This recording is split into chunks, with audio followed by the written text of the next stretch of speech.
जी तो बिस्मिल्लाहिर्रहमानिर्रहीम, अस्सलाम वालेकुम। आज है 2017 का। आज फिर ये गंडेरी वाला आ गया ना। ये कल भी जिस टाइम मैं लेक्चर रिकॉर्ड कर दूँ ये गंडेरी वाला आ जाता है मेरे सर पे। क्या करूँ मैं इसका? फिर मुझे इसमें से कटिंग करनी पड़ती है, इसकी आवाज़ बेगैरत की मुझे कम करनी पड़ती है। सुनो तो और इसने गंडेरियाँ चाह गए मुझसे। अच्छा चलो, आज हम करने वाले हैं डिफाइनिंग इंस्टीट्यूशनल स्विंग पॉइंट्स के। जो इंस्टीट्यूशनल स्विंग पॉइंट्ट होते हैं वो किस तरीके से होते हैं, ये क्या होता है। सिंपली आप ले लें जैसे ब्रेकर ब्लॉक या मिटिगेशन ब्लॉक को आज हम डिस्कस करने वाले हैं। तेरी अम्मा को सलाम दे रहा हूँ मैं की करा और उसकी गंडेरियाँ चाह के ना या उसने पाँ चुप करा। अच्छा चलो खैर, इंस्टीट्यूशनल स्विंग पॉइंट्स में देखेंगे कि कहाँ पर जो मेन बात है यहाँ पे इंस्टीट्यूशनल स्विंग पॉइंट्स की क्या होती है कि वो ऑर्डर्स बुक करे और उसके बाद एक सेफ स्विंग बने और उसके बाद हम उसको ट्रेड करें। सिंपल सी एक कहानी है और एक सिंपल सी लॉजिक है, ठीक है। अब यहाँ पर होता क्या है कि हमने देखना है कि भाई हमने एक ऐसा सेफ पॉइंट देखना है जहाँ से हम सेफली एंटर हों अपने ट्रेड के अंदर और हमारा एसएल ना लगे या वो चीज़ हमारे ड्रा डाउन में ना आए। हम कैसे इस चीज़ को फाइंड करेंगे या हमें कैसे इस चीज़ का पता लगेगा। आप सिंपली यहाँ पर अगर बात करें तो मैं सिंपली आपको ना एक ब्रेकर ब्लॉक का कंसेप्ट समझा देता हूँ। जैसे यहाँ पे हमारे पास ये क्या बना, एक ब्रेकर ब्लॉक बना, ठीक है। ये हमारे पास क्या हुआ, ब्रेकर ब्लॉक बना। अब ब्रेकर ब्लॉक कैसी है भाई, ब्रेकर ब्लॉक ऐसी है कि भाई इसने यहाँ पर जो लिक्विडिटी थी उसको टेक कर लिया, जो यहाँ पर बायर्स थे उसको टेक कर लिया, उसके बाद इसने क्या किया, हमें यहाँ से इसने एंट्री दी। अब एक सेफ पॉइंट क्या है, ये ब्रेकर हमारे पास एक सेफ पॉइंट है, या कोई भी आपके पास लिक्विडिटी वाइड हो सकती है या कोई भी रेफरेंस पॉइंट मेटिगेशन कह रहा हूँ सॉरी, ब्रेकर वाइड या कोई भी फेयर वैल्यू गैप हो सकता है, कुछ भी हो सकता है, लेकिन ये पॉइंट आपके लिए एक सेफ हो गया। लाइक आप CISD को ट्रेड कर रहे हो, change in state of delivery को जिस तरीके से हम ट्रेड करते हैं उसके ऊपर भी मैंने लेक्चर बनाना है, लेकिन वो भी अभी मिसिंग ही है, वो इंशाल्लाह सुन मैं उसके ऊपर भी लेक्चर बनाता हूँ। अच्छा खैर, जैसे एक CISD पॉइंट है आपके लिए या फेयर वैल्यू गैप है या कोई भी रेफरेंस पॉइंट्स है, उसमें मार्केट वापस आती है तो आपके लिए जो एक सेफ पॉइंट है ना फिर वो यही है। इस पॉइंट में आप इजीली एंटर हो सकते हो क्योंकि ये जो है ये आपके लिए एक सेफ वे है। यहाँ पर आप बिल्कुल सेफ हो, यहाँ पर कोई भी आपको कुछ नहीं कह सकता अनटिल अनलेस अगर आपका ये जोन HTF के POI के हिसाब से सेफ है। अगर आप सेफ हो, अगर आप सेफ हो तो क्या होगा कि ये जो स्विंग है, ये जो पैटर्न आपके सामने बनेगा, ये आपके लिए क्या होगा, ये आपके लिए एक सेफ नैरेटिव कहला सकता है, एक सेफ एंट्री सिग्नल कहला सकता है। आपका HTF का POI जो है ना वो स्ट्रांग होना चाहिए, उसको आपने स्टडी करना है कि भाई क्या है, उसके बाद आप इसको as a strong narrative use कर सकते हो। स्ट्रॉन्ग नैरेटिव नहीं तो आप इसको इस तरीके से भी यूज़ कर सकते हो, जैसे आपने H1 पे या H4 पे आपने इसको देख लिया और आप लोअर टाइम फ्रेम पर आओ और इसको उस तरीके से आप यूज़ कर सकते हो। जैसे आपने देखा कि भाई ऐसा सिस्टम हो गया, अब यहाँ से आप H4 के टाइम फ्रेम को ओपन करें, आपको H4 के टाइम फ्रेम पे ये वाला सिग्नल मिल जाता है, फिर आप जो है 1 मिनट पे, 5 मिनट पे, 3 मिनट पे, जिस पे भी आपको नैरेटिव मिलता है वहाँ से आप अपनी एंट्री ले सकते हैं विद रेफरेंस पॉइंट और with institutional swing sorry with PDA rate, ठीक है। आप उसको इस तरीके से यूज़ कर सकते हो।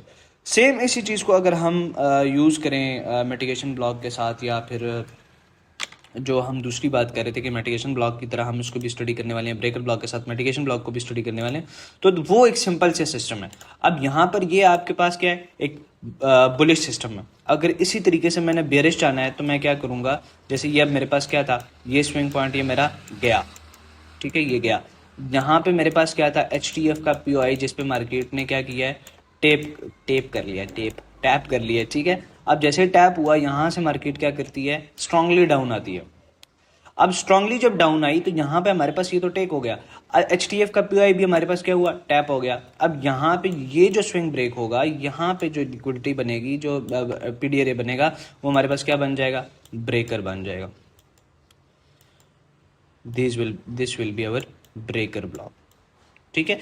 और ये हमारे पास क्या होगा, बेरिश ब्रेकर ब्लॉक होगा, ठीक है। एक बेरिश ब्रेकर ब्लॉक हमारे पास ये कहलाएगा, एक बेरिश ब्रेकर ब्लॉक की तरह काम करेगा और एक इस तरीके से हमारे पास ये बनाएगा, सेम टू सेम जिस तरीके से मैंने आपको दूसरी बात की। अब यहाँ पे ये जो एरिया है, जो यहाँ पर ऑर्डर ब्लॉक बनेगा और उसके साथ एक फेयर वैल्यू गैप बने, तो समझो कि भाई ये आपके लिए एक बेहतरीन स्विंग पॉइंट है, एक बेहतरीन और एक सेफ स्विंग पॉइंट है जहां पर आप इसके टॉप के ऊपर अपना एसएल रख सकते हो और जिस पे आप इजीली अपनी एंट्री को सेव करके रख सकते हो, जिसमें आपको किसी किस्म की टेंशन नहीं होने वाली और ना ही आपका एसएल होगा। क्यों? क्योंकि हमने हर तरीके से देख लिया कि हमारा एचटीएफ का पीआई भी टैप हो गया, उसके बाद हमारे पास मार्केट ने क्या किया कि जो प्रीवियस उसकी लिक्विडिटी थी उसको भी टैग कर लिया, मतलब जो आपके पास अर्ली बायर्स है उनको भी निकाल दिया। उसके बाद मार्केट ने आपको एक सेफ वे दी और वहाँ से आप इसको ट्रेड कर सकते हो। आप जैसे कुछ छठे होते हैं वो कहते हैं कि भाई अगर तो हमारे पास जो आई13 ट्रेडर हैं वो इंस्टीट्यूशन को जानते हैं और उनके ऑर्डर्स को, छठों हम उनके ऑर्डर्स को नहीं जानते, हम ये जानते हैं कि उनके फुटप्रिंट्स कहाँ हैं। फुटप्रिंट्स और इंस्टीट्यूशन की गेम समझने में ज़मीन आसमान का फ़र्क है। और छठों इंस्टीट्यूशन के जो मेन जो उसके जो उसके फुटप्रिंट्स हैं या जो फिंगरप्रिंट्स हैं हम उनको ट्रेड करते हैं। हमें वो चीज़ें दी गई हैं कि जो हमारे लिए ऐसी हैं कि एज अ फुटप्रिंट्स काम करती हैं कि हाँ भाई यहाँ से इंस्टीट्यूशन गुजर रही है, जो हमें उसकी अवेलेबिलिटी बताती है, जो उसके पीडी रेज होते हैं, जो उसके रेफरेंस पॉइंट्स होते हैं, हमें सिर्फ ये पता चल रहा होता है उसमें, ना कि हम एज अ इंस्टीट्यूशन ट्रेड। अब ये बगैर तो उनके पास एल्गोरिदम है, हमारे पास कक भी नहीं है। We are just trying to track them क्या, और उसको हम सिर्फ ये देखते हैं कि भाई कहाँ पे उनके क्या है फुटप्रिंट्स हैं, उनके फुटस्टेप्स हैं, कहाँ से वो गुजर रहे हैं, उनकी जो छोटी छोटी पीडी रेज है ना, ये हमें बताती है कि कहाँ पे इंस्टीट्यूशन अवेलेबल है और कहाँ पे नहीं है, कहाँ पे इंस्टीट्यूशन कैसे ट्रेड करेगी, कहाँ पे मैनिपुलेशन होगी, कहाँ पे डिस्ट्रीब्यूशन होगी। ये चीज़ें हमें यहाँ से पता चलती है। कौन सा शट आउट के कहता है कि भाई ये तो बस जो आईसीटी ट्रेडर है उनकी तो 80% इक्वलेशन होनी चाहिए, 90%। और 90% इक्वलेशन अगर हमारी होती या अगर हम इंस्टीट्यूशंस को जानते कि हाँ भाई ये इंस्टीट्यूशन यहाँ से बाय करने वाला है और ये यहीं से इसकी बाइंग एंट्री जाएगी, क्या ही बात है। फिर तो trillions of dollar in our pockets. ऐसे नहीं होता। हम जस्ट उनके पीडी रेस को देखते हैं, इनके फुट स्टेप को देखते हैं और इनके फिंगरप्रिंट्स को देखते हैं। ठीक है, इस बकवास को ध्यान में डाल लो। अब आ जाते हैं अगले काम की बात पर, जिसकी हम बात करी थी मिटिगेशन ब्लॉक की। लाइक ये आपके पास मार्केट आई और एक फेलियर स्विंग बनाया। ठीक है, हमारे पास 2 टाइप्स ऑफ स्विंग है। We have 2 types of swing. Number 1 हमारे पास क्या होगा, जिसने लिक्विडिटी टेक की होगी या जो आपके पास स्टॉप रन का काम करेगा, SR मैंने लिख दिया। दूसरी टाइप क्या होगी, वो आपके पास होगी फेलियर स्विंग। ठीक है, जिसको मैं FS लिख रहा हूँ, फेलियर स्विंग। तो 2 तरह के स्विंग है हमारे पास। एक क्या कर रही है, स्टॉप रन कर रही है, STP कर रही है। दूसरा क्या कर रही है, फेलियर स्विंग बना रही है। अब ये जो फेलियर स्विंग है भैया, यहाँ पे हमारी एंट्री कैसे चलेगी। Like this is our mitigation block, जो 2016 की मेंटोरशिप में हम पढ़ चुके हैं, जिसमें हमने देखा है कि भाई किस तरीके से मिटिगेशन ब्लॉक एक बनता है। अब यहाँ पर क्या होगा, जब भी मार्केट इस लो को टेक करे, लाइक ये हमारे पास शॉर्ट टर्म हाई था। ठीक है, जब इस शॉर्ट टर्म हाई के लो को टेक कर दिया गया तो ये हमारे पास इंटरमीडिएट टर्म बन गया और नेक्स्ट हमारे पास ये बन गया। अब मार्केट क्या करे, जब इस लेवल पर आएगी, इस लेवल पर आएगी, तो ये हमारे लिए एक सेफ एंट्री होगी और हमारे एसएल आप यहाँ पे भी रख सकते हो, यहाँ पे भी रख सकते हो। अगर मार्केट इसको टेक करती है, ये आपके पास पर्ज होता है, तो यूं समझ जाओ कि आप गलत साइड बैठे हो। ठीक है, तो सब पुठियाँ उंगला पाइयाँ ने। तो यहाँ पर हमारे पास क्या होगा कि मार्केट अगर आती है इस लेवल पर, तो यहाँ से हमारी एंट्री चलेगी और हम दोबारा इसमें पार्टिसिपेट हो सकते हैं। अब यहाँ पर ट्रैप होता है रिटेलर। कैसे? रिटेलर कहता है यार ये तो हाई बनाया के बैठा हुआ है, ये तो जस्ट इसने वैसे ही रिट्रेसमेंट दी है। ठीक है, अब ये यहाँ से सीधा बाय निकलेगा। हालांकि होता ऐसा नहीं है। मार्केट क्या करती है, जब वो थोड़ा सा यहाँ से मूव किया, यूँ हुआ, फिर फेलियर स्विंग बनाया एंड फिर वो नीचे आके क्या करता है, दोबारा अपने उसी लेवल के ऊपर टैप करता है और यहाँ से निकल जाता है। जबकि बायर क्या करता है कि यहाँ से वो बाय पकड़ लेता है और यहाँ पर उसके स्टॉप लॉसेज होते हैं, सॉरी यहाँ पर उसके टीपी होते हैं और यहाँ पर उनके स्टॉप लॉसेज होते हैं, जिसकी तरफ मार्केट जाती है और इनके स्टॉप लॉसेस करके भाग जाती है। तो भाई आपने सिंपल सा इसको समझना है। इसमें कोई इतनी खास मतलब कोई बड़ी लॉजिक नहीं थी, कोई बड़ी साइंस नहीं थी जिसको अभी हम समझ रहे थे। ये बस वो आईसीटी को कीड़ा आता रहता है ना छोटी छोटी चीज़ों को करने का। और बाकी ये इंस्टीट्यूशन स्विंग पॉइंट्स हैं, ये बड़ी काम की चीज़ है। अगर आप HTF में इसको यूज़ करोगे, H1 में, H4 में या डेली के उसमें, तो आप अच्छे टारगेट निकाल सकते हो इसमें।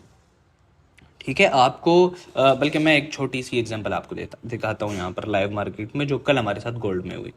ओके, सो ये हमारे पास गोल्ड का चार्ट है और यहाँ पर हम देख रहे थे कि भाई किस तरीके से ये चीज़ें वर्क करती हैं या किस तरीके से ये काम करेगा। अच्छा, अब यहाँ पर क्या था, जब मैंने ये सारी बातें की तो मैंने अपनी कम्युनिटी में भी बताया कि जब इस पॉइंट से अर्ली बायर्स बैठ गए, कौन? अर्ली बायर्स, उसने क्या किया? रीकोमुलेट करना शुरू कर दिया। टाइम भी नहीं था इतना अच्छा कि बंदा उसमें डिस्प्लेस करे, मतलब न्यूयॉर्क का नहीं था, लंदन का नहीं था। मार्केट ने क्या किया? अगले दिन लंदन सेशन में डाउन आना शुरू कर दिया। लंदन सेशन में डाउन आया, फिर उसके बाद न्यूयॉर्क सेशन में थोड़ा सा एकोमोडेट किया, फिर न्यूयॉर्क में डाउन आ गया। तो यहाँ पे जो अर्ली बायर्स थे वो भी आउट हो गए। अगेन अब इस चीज़ के ऊपर फोकस करना, मार्केट ने क्या किया? यहाँ पे इस हाई को टेक किया, बाय गया, वापस आया उसी लेवल पर जिसकी मैं बात कर रहा था, जो सिंपली हमने अभी इससे प्रीवियस मिटिगेशन वाला भी लेवल समझा। अगेन उसके ऊपर टैप किया और ये मार्केट आपके पास पाई जा रही है। ठीक है, इस चीज़ को समझने के लिए अगर आपके पास यहाँ पर एक और चीज़ आ जाए जिसका नाम है SMT डाइवर्जेंस, ठीक है, स्मार्ट मनी टेक्निक, जिसको हम 2016 में भी पढ़ चुके हैं, MMXM में भी बार बार पढ़ चुके हैं। ठीक है, तो अगर ये चाचू आपके पास आ जाएं तो क्या ही बात है। ठीक है, तो इस चीज़ को समझो, शटे मत बनो कि भाई जो ICT ट्रेडर्स हैं दे आर लाइक इंस्टीट्यूशंस के साथ ट्रेड करते हैं। ऐसा नहीं है भैया, ऐसा नहीं है। ICT ट्रेडर्स जस्ट जो हमारे बैंक्स हैं, जो हमारे इंस्टीट्यूशंस हैं, उसको ट्रैक करते हैं कि भाई कहाँ कहाँ हो सकते हैं, और उनके छोटे छोटे फुटप्रिंट्स हैं, हमें पता चल जाता है कि हाँ भाई यहाँ पर हैं, यहाँ पर हैं। वो भी सिर्फ इस वजह से कि वो कुछ ना कुछ ऐसे कन्फ्लुएंसेस छोड़ देते हैं, कुछ ऐसे रेफरेंस पॉइंट्स छोड़ देते हैं। रेफरेंस पॉइंट्स, इस बात को समझो, इस जुमले को समझो। रेफरेंस पॉइंट्स उनके रह जाते हैं, जिसको हम fair value gap, mitigation block, breaker block, liquidity wide, fair, जो जितने भी उसके PDRAs हैं, 81+ PDRAs हैं, ये हमें बताती हैं कि कहाँ पर हमारे पास कौन बैठा है, इंस्टीट्यूशन। तो भैया मेरे, इन बातों को समझें। कोई आपसे बात करता है तो उसको जवाब दें कि भाई ऐसे होता है। ठीक है, तो बाकी मिलते हैं नेक्स्ट वीडियो में। Thank you so much. तब तक के लिए अल्लाह हाफिज़।